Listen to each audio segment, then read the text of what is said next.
Саламатсыңарбы, менин сүйүктүү окуучуларым. Мен бүгүн силер менен кайрадан жолукканыма абдан кубанычтамын.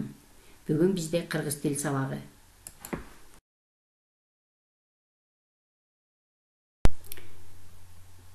Балдар, эми бүгүнкү сабактын темасы менен тааныштырып кетейин. Биздин бүгүнкү өтүлө турган темабыз сүйлөм жана анын жасалуу жолдору.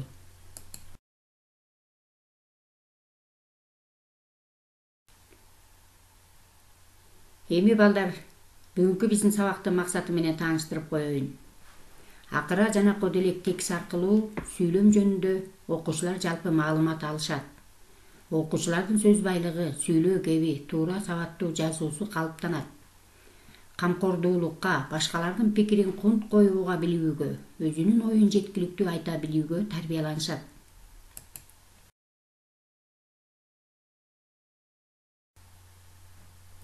Эми бүгүнкү сабагыбыздын күтүлүүчү натыйжасы менен таанышабыз. Балдар, силер бүгүн берилген суроолорго жооп берип, сөздөрдөн сүйлөмдөрдү түзүүгө машыгасыңар.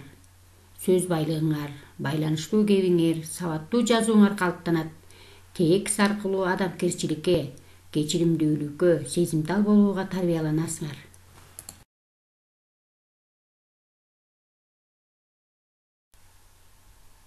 Эми балдар, биз сабакты баштаардан мурда жагымдуу маанай түзүп алалык. Эшикти карагылачы. Күн кандай китип турат? Күн ачык, алтын нурун чачыратып, жер бетине жылуулук берип тийип турат. Демек, биздин бүгүн маанайыбыз дагы жылуу жана күндөй ачык экенин баамдап турабыз. Демек, маанайыбыз 5 десек дагы болот. Анда эмесе бүгүнкү сабагыбызды баштайбыз.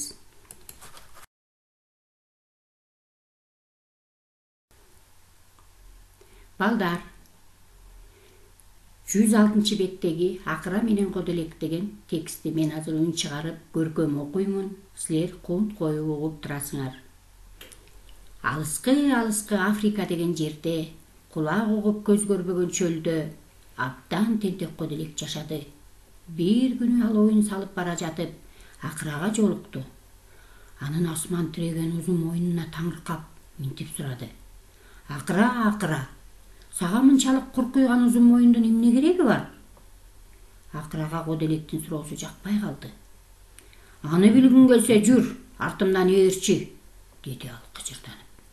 Коделек акыраны ээрчиди. Акыра алдыга түштү. Экөө кайдадыр бир белгисиз тарапка жөнөштү. Көп өтпөй какыраган чөлгө да жетишти. Анан алар чөл аралап жүрүп отурушту. Өздөрү абдан чарчагандары ашты.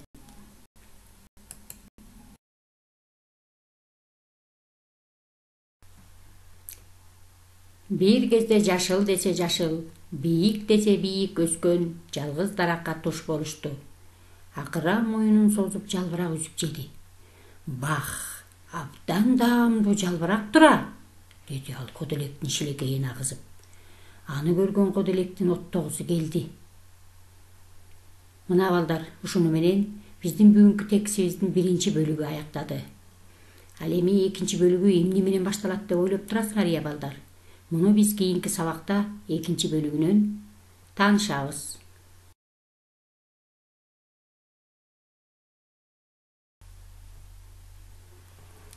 Балдар, эми биз бүгүнкү өтүлгөн текстибизден каармандарды табышыбыз керек.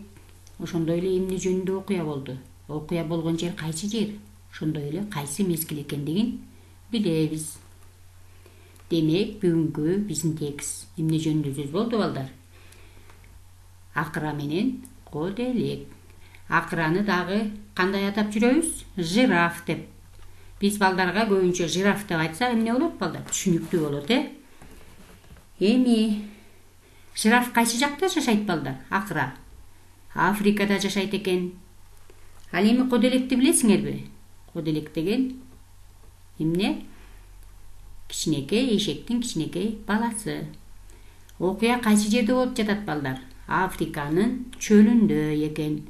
Ал эми окуя болгон мезгил жай мезгил экен. Ал эми окуяга келип түшкө баштасак, балдар. Эмне экен? Чөлдө жашаган кичинекей абдан тентек Коделек бир күнү эмне дейт, оюн салып жүрүп, астынан акыраны кезиктирди. Ал аябай дейт. Акыранын узун мойнуна таң калып карап туруп эмне деп дейт, акыра сенин мойнуң эмне үчүн мындай узун деп суроо берди дейт. Ал эми акырага болсо эмне дейт, Коделектин суроосу жакпай калды. Аны билгиң келсе жүр мени менен деп аны ээрчитип алып, какыраган чөлдү көздөй жөнөштү экөө. Алар эмне дейт, какыраган чөлдө көпкө жүрүштү. Артынан акыранын артынан ээрчип Коделек кете берди дейт. Аябай суу сашты дейт.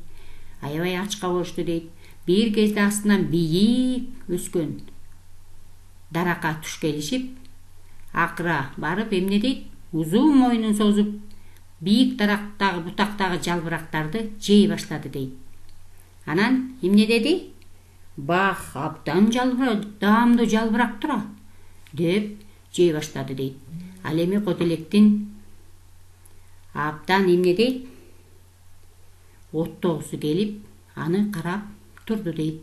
Демек, балдар, биз мындан эмнени билебиз? Жанагы Коделек суроо бербеди беле? Сенин мойнуң эмне үчүн узун деп. Демек, ушул берген суроонун жообун эмне? Ушундан өзү эле Коделек алды деп билебиз. Себеби узун мойун менен бийик адамдын, эч нерсенин, айбандардын да бою жетпеген жерден акыра тамагын таап жей тургандыгын билдик.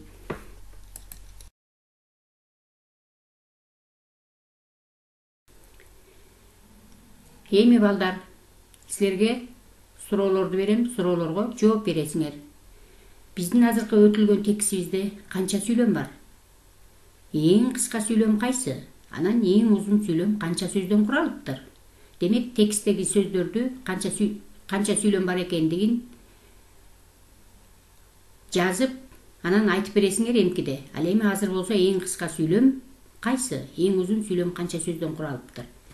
Мында менин оюмча балдар, эң кыска сүйлөм 6 сөздөн куралыптыр. Ал эми эң узун сүйлөм болсо 15 сөздөн куралыптыр.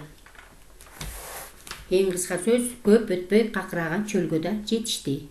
Ал эми эң узун сүйлөм биздин текстибиздеги биринчи сүйлөмдү карасаңар 15 сөздөн түзүлгөн экен.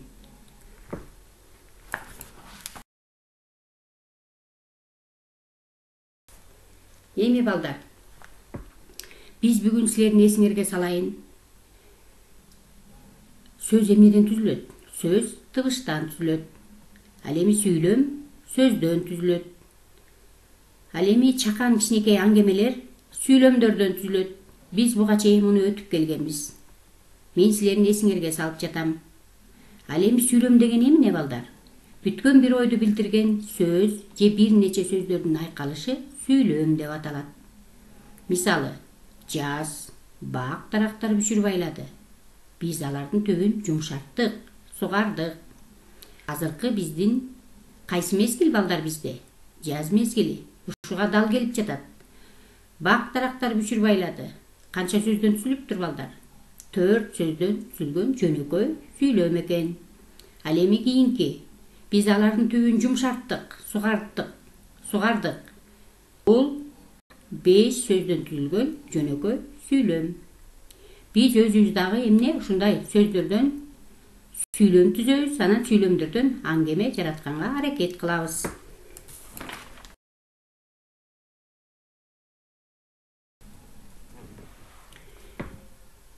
Эми балдар, сүйлөм түрлөрү бар.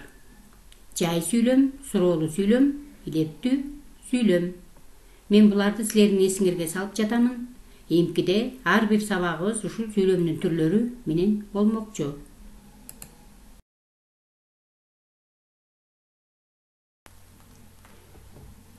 Эми балдар, үйгө тапшырма алабыз.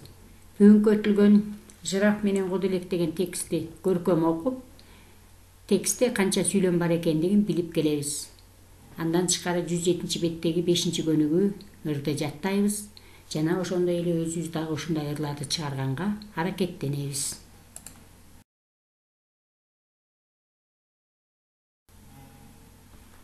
Дагы 108 беттеги 3-чү көнүгү табышмактын жандырмагын табабыз. Анан ушул табышмактын текстинде канча сөз бар экендигин билебиз.